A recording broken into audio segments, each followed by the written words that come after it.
आकर्षित लैंडमार्क, सपनों का घर जैसा आप चाहते हैं हम बनाते हैं। 1, 2 एवं 3 BHK ready position flat. Call 9827321321।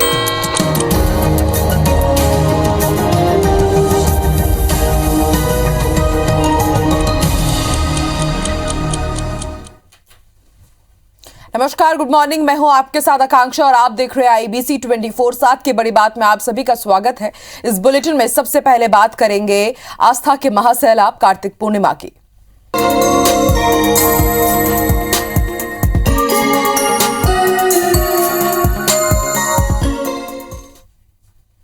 तो आज कार्तिक पूर्णिमा पर देश भर में श्रद्धालुओं ने नदी घाटों में आस्था की डुबकी लगाई। रायपुर की खारून नदी के महादेव घाट में भी आम से लेकर खास तक सभी ने कार्तिक स्नान कर पुण्य लाभ अर्जित किया। इस मौके पर प्रदेश के मुख्यमंत्री भूपेश बघेल भी महादेव घाट पहुंचे और संकल्प लिया। इसके बाद अपने चिर परिचित अंदाज में उन्होंने खारून नदी में गुलाटी लगाकर डुबकी लगाई।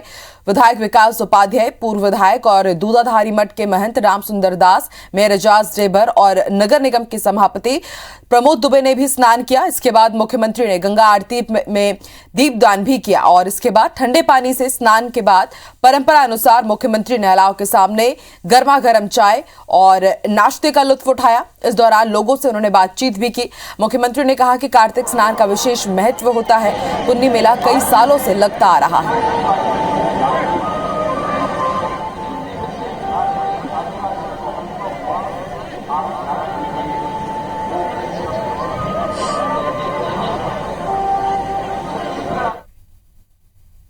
भगवान महादेव के मूर्ति में आराधना करते हैं, जलाभिषेक करते हैं और हमारे छत्तीसगढ़ में खारून तट पे हटकेश्वर महादेव की पूजा अर्चना करके लोग आशीर्वाद मांगते हैं और छत्तीसगढ़ का पहला मेला महादेव घाट में भरता है। तो सबको पुण्य मेला के बहुत बहुत बधाई, शुभकामनाएं।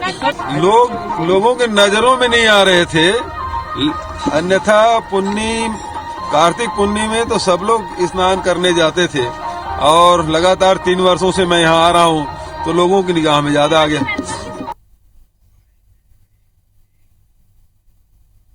और चलिए सीधे रुख कर लेते हैं रायपुर के महादेव घाट का। इस वक्त हमारे सहयोगी स्टार जो है वहां से हमारे साथ लाइव जुड़ चुके हैं। स्टार, सुबह सुबह सीएम भूपेश बघेल आज महादेव घाट पहुंचे और वहां पर आस्था की डुबकी उन्होंने लगाई।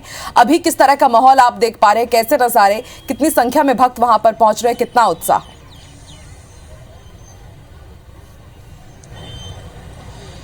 देखिए, पुण्य मेले को लेकर जो पुण्य स्नान होता है उसका जबरदस्त महत्व रहता है। छत्तीसगढ़ की संस्कृति में ये काफी मायने रखता है।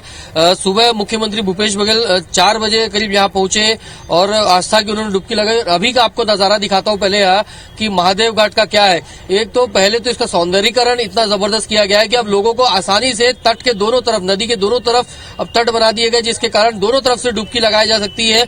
लोग पूजा अर्चना कर रहे हैं, दीप दान कर रहे हैं, नाव भी जो चलते उनको सजाया गया है यहाँ पर। तो कहीं न कहीं काफी कुछ व्यवस्था की गई है और जिस प्रकार से अभी भी लोगों का इतना संख्या में लोग आ रहे हैं तो ये बता रहा है कि उत्साह काफी ज्यादा है। विधायक विकास उपाध्याय जी हमारे साथ मौजूद हैं, उनसे बात करते हैं। विकास जी, एक बड़ा आयोजन किया गया, लगातार 2 दिनों से आप लोगों ने तैयारी की थी। पुण्य मेला पहले भी होते आ रहे थे, लेकिन पिछले 2-3 वर्षों में इसे एक नया रूप दिया गया है।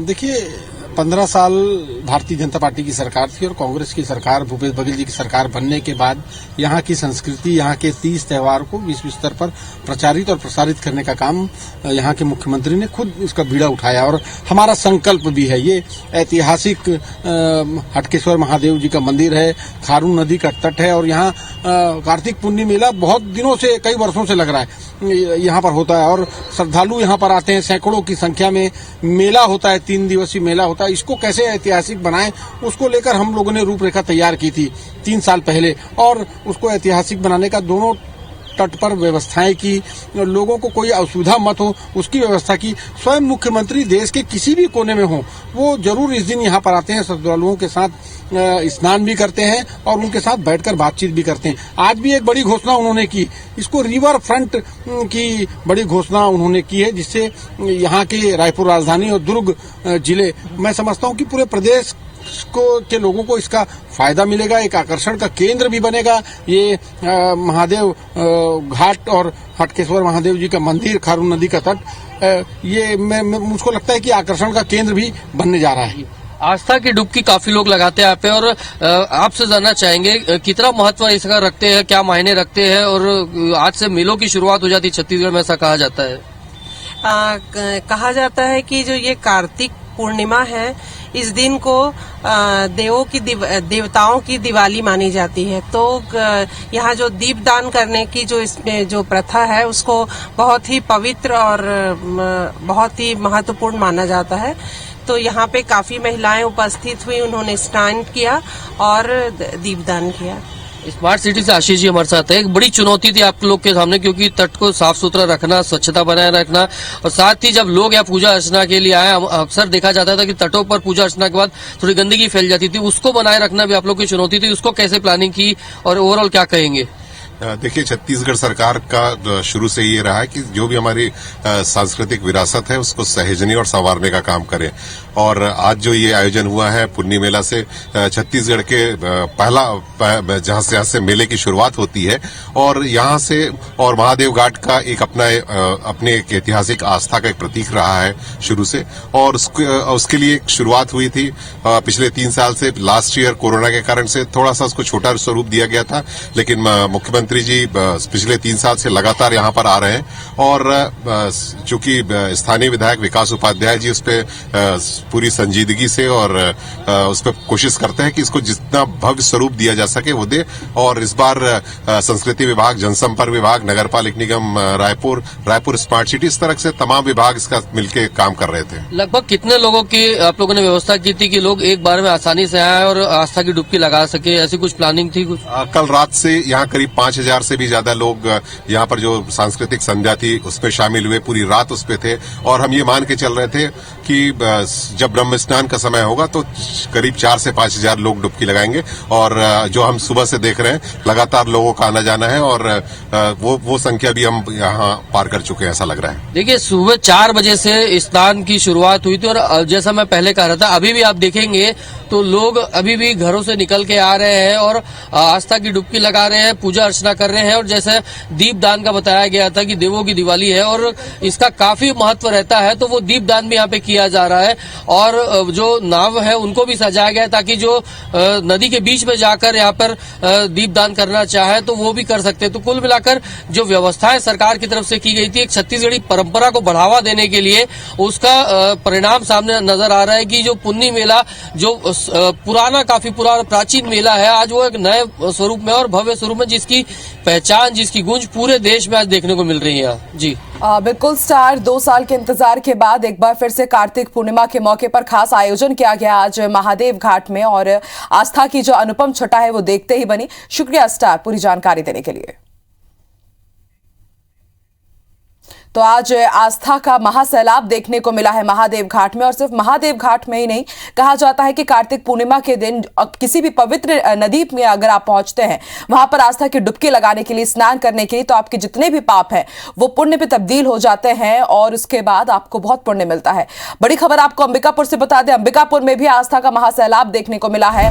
कार्तिक पूर्णिमा पर्व पर आस्था की तस्वीर सामने आई है। घाट पर श्रद्धालुओं की भारी भीड़ उमड़ रही है। सूर्योदय से पहले ही भक्त तट पहुंचने लगे थे स्नान करने के लिए। सरगुजा के शंकर घाट, घुनघुटा नदी घाट पहुंचे हुए श्रद्धालु और दीपदान कर रहे हैं और श्री विष्णु की पूजा कर रहे हैं। तो अंबिकापुर की तस्वीरें हम आपको दिखा रहे हैं, महादेव घाट की भी हमने आपको तस्वीरें दिखाई, और आप देखिए सुबह से ही तटों पर पहुंच रहे हैं श्रद्धालु और आस्था की डुबकी लगा रहे हैं।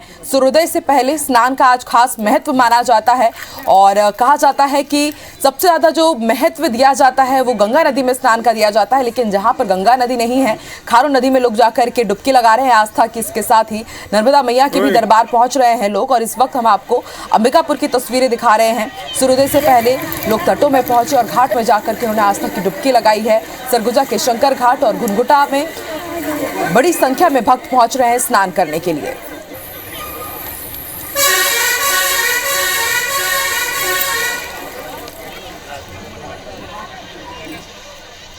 मटकुदूप में हो रहे घोष कार्यक्रम में शामिल होने संघ प्रमुख छत्तीसगढ़ दौरे पर हैं। भागवत के 2 दिवसीय दौरे को लेकर सियासत भी तेज है।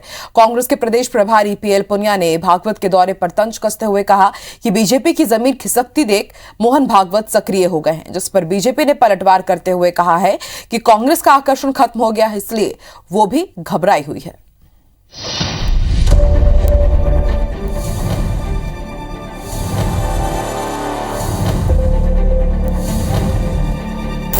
आरएसएस तो राजनीतिक दल की तरह से अपना पूरा जोर लगाए हुए हैं। कांग्रेस के प्रदेश प्रभारी पीएल पुनिया का ये बयान संघ प्रमुख मोहन भागवत के छत्तीसगढ़ दौरे को लेकर आया है। पुनिया ने भागवत की सक्रियता के बहाने बीजेपी और आरएसएस पर जमकर निशाना साधा है। दरअसल संघ मटकुद्वीप में घोष कार्यक्रम का आयोजन कर रहा है, जिसमें शामिल होने के लिए मोहन भागवत गुरुवार को रायपुर पहुंचे। हालांकि कांग्रेस संघ प्रमुख के इस दौरे पर सवाल उठाते हुए इसके भारतीय जनता पार्टी के मिशन 2023 का इसे हिस्सा बता रही है। आप भी सुन लीजिए। आरएसएस तो राजनीतिक दल की तरह से अपना पूरा जोर लगाए हुए हैं। जब उनको लग रहा है कि भारतीय जनता पार्टी की जमीन खिसक रही है नीचे से, तो वो एक्टिव हुए हैं। मोहन भागवत के छत्तीसगढ़ दौरे पर पीएल पुनिया ने हमला किया तो बीजेपी की तरफ से खुद प्रदेश अध्यक्ष विष्णुदेव साय ने पलटवार करते हुए कहा कि कांग्रेस का आकर्षण खत्म हो गया है, वो घबराई हुई है, इसलिए कांग्रेस इस तरह की बयानबाजी कर रही है। साय ने कहा कि सभी जानते हैं कि आरएसएस राजनीतिक पार्टी नहीं है, वो केवल सेवा के काम में लगी हुई है। अब अपने काम से आ रहे हैं। मटकुद्वीप में एक कार्यक्रम है, उसमें वो पधार रहे हैं, और मटकुद्वीप वाला कार्यक्रम कोई राजनीति थोड़े है। आज वो भी क्या बोलते हैं पंचायती सम्मेलन करने वाले हैं, तो वो भी तो राजनीति कर ही रहे हैं ना, लेकिन मोहन भागवत जी थोड़े राजनीति कर रहे हैं। वैसे ये पहला मौका नहीं जब कांग्रेस ने संघ पर हमला बोला हो। दरअसल आरएसएस हमेशा से बीजेपी के लिए संकट मोचक का काम करता रहा है और 2018 में संघ की नाराजगी भी बीजेपी की हार की वजह की बड़ी वजह मानी जाती है। कांग्रेस भी जानती है कि अगले चुनाव तक बीजेपी के लिए माहौल बदलने में संघ काफी मदद कर सकता है।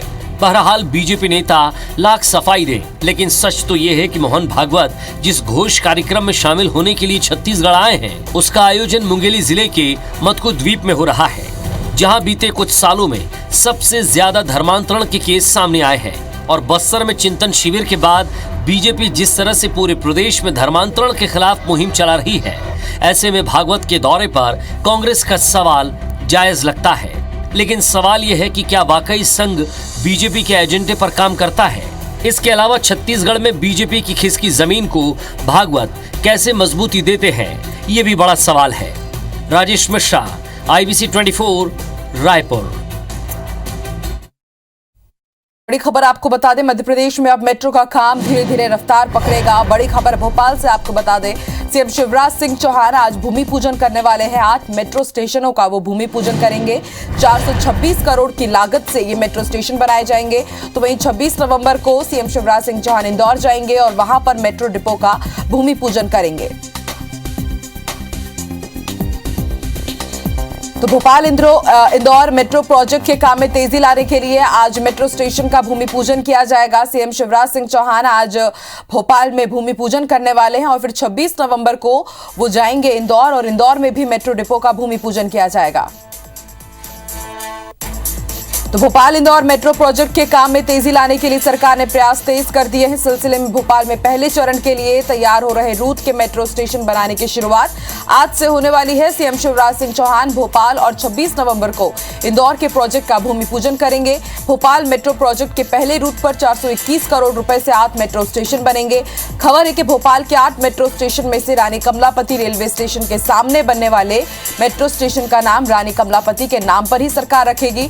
एम्स से सुभाष नगर तक 6 किलोमीटर के मेट्रो रूट के स्टेशन का निर्माण आज से शुरू हो जाएगा। तमिलनाडु की कंपनी URC कंस्ट्रक्शन स्टेशन बनाएगी।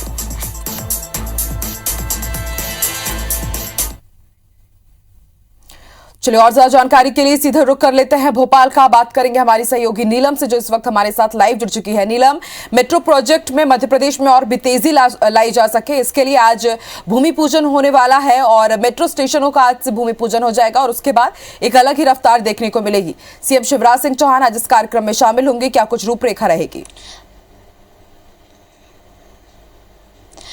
जी आकांक्षा, बिल्कुल मेट्रो की रफ्तार अब राजधानी भोपाल में तेजी पकड़ लेगी। साल 2018 में मेट्रो प्रोजेक्ट की शुरुआत राजधानी में की गई थी और उसके बाद से कहीं ना कहीं इस काम में थोड़ी सी धीमा पड़ गया थे काम, पर इसके बाद से आज भूमि पूजन स्टेशनों के लिए किया जाएगा और जो टारगेट सेट किया गया है कि साल 2023 के आखिरी तक या अगस्त महीने से लेकर दिसंबर महीने तक ये टारगेट रखा गया है कि स्टेशन का काम जो है पूरा हो जाना चाहिए। कम से कम पहला चरण जो है, पहले चरण में 8 स्टेशन बनाए जाने हैं, जो कि एम्स भोपाल, सुभाष नगर अंडरब्रिज से लेकर रानी कमलापति स्टेशन के सामने वाला जो स्टेशन रहेगा, इनका ये रूट है और करीब 421 करोड़ की लागत से ये पूरा काम किया जा रहा है। आज भूमि पूजन होने के बाद जो है ये काम तेजी से पकड़ेगा, क्योंकि इसका टारगेट पूरा करने के लिए करीब 2.5 साल का समय लगभग बचा है और कंपनी से कहा गया है कि जल्द से जल्द ये पूरा काम वो है करके दे। तमिलनाडु की कंपनी को टेंडर पूरा मिला है। साल 18 में जब टेंडर निकला था तो अंतर्राष्ट्रीय कंपनियों से भी ये टेंडर मंगवाए गए थे, जिसमें तमिलनाडु की कंपनी को टेंडर मिला है और पूरी रूपरेखा तय कर दी गई है। स्टेशंस काफी अत्याधुनिक तकनीक से बनाए जा रहे हैं, काफी सारी वहां पर सुविधाओं का और अंतर्राष्ट्रीय मानकों का पालन किया जाएगा। ग्रीन कॉरिडोर से लेकर ग्रीन बिल्डिंग जैसे मानकों का भी वहां पर जो है ध्यान रखा जाएगा, ताकि आने वाले जो समय है उसको लेकर के स्टेशन पूरी तरीके से तैयार हो। वहां पे अंतर्राष्ट्रीय स्तर की व्यवस्थाएं जो लोग हैं उनको मिले, वेटिंग से लेकर के लगेज कैरी करने से लेकर के तमाम तरह की व्यवस्था वहां पर हो। इस तरीके के स्टेशन जो है बनाए जा रहे हैं और खासतौर पर एम्स भोपाल का जो स्टेशन रहेगा और रानी कमलापति स्टेशन जो रहेगा वहां पर इन मानकों का ज्यादातर ध्यान रखा जाएगा। आकांक्षा, बिल्कुल, आज इस भव्य जो कार्यक्रम का आयोजन किया गया है उसकी शुरुआत हो जाएगी और फिर 26 नवंबर को सीएम शिवराज सिंह चौहान इंदौर में भी भूमि पूजन करेंगे। शुक्रिया नीलम पूरी जानकारी देने के लिए। बढ़ते आगे, रायसेन के उदयपुरा तहसील के ग्राम कोड़ा जमुनिया में कब्जा हटाने पहुंची राजस्व टीम और सड़क निर्माण कंपनी के अधिकारियों पर ग्रामीणों ने जमकर पथराव किया। इस दौरान देवरी तहसीलदार, एमपीआरडीसी के अधिकारी और सड़क निर्माण कंपनी के कर्मचारियों ने भागकर अपनी जान बचाई। पथराव में करीब 12 डंपर, 6 जीप और 2 जेसीबी मशीन सहित कई वाहनों को भी नुकसान पहुंचा है। वहीं तहसीलदार की गाड़ी भी क्षतिग्रस्त हुई है। बताया जा रहा है कि उदयपुर तहसील के नेशनल हाईवे नंबर 12 पर सड़क निर्माण का काम चल रहा है, जहां किसान नारायण सिंह लोधी के कब्जे के उन्होंने जो जमीन कब्जे में की थी उसको खाली कराने के लिए जब टीम पहुंची, तहसीलदार ने पुलिस थाने में मामला दर्ज कराने की बात कही है। वहीं ठेकेदार की ओर से देवरी थाने में मामला दर्ज कराया गया है। इस बुलेटिन में फिलहाल इतना ही। आप देखते रहिए IBC 24। नमस्कार।